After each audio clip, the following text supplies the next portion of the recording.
Okay, so the title of my presentation is Values and Security in the Thawing Arctic.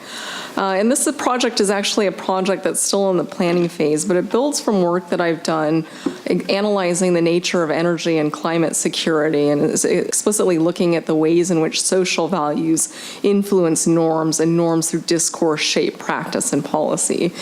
And so with this project, I'm interested in the ways in which the Arctic, as the sea ice melts, is becoming a new geopolitical space. What this map shows is the potential for transit routes through the Arctic, which are going to cut thousands of miles off of traditional shipping routes. And then also in the red, the amount of undiscovered petroleum resources in the Arctic. And so the question is, as a sort of governance framework, how will these resources be used? And my work tries to understand the ways in which values and discourse will shape the use of these resources. So since the Arctic is a relatively new geopolitical space, the practices and also the institutions of Arctic governance are not fully codified.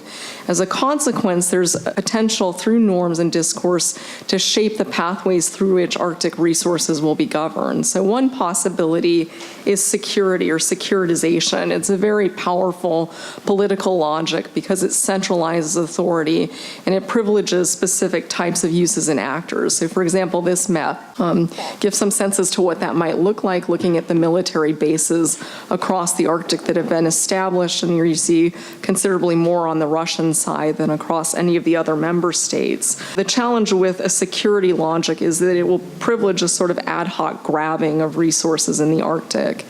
Another pathway is the sustainable development pathway, in which a range of stakeholders and actors engage with the planning process and through discourse shape a different kind of trajectory through which social, environmental, and economic gains and uses are considered across a range of time trajectories.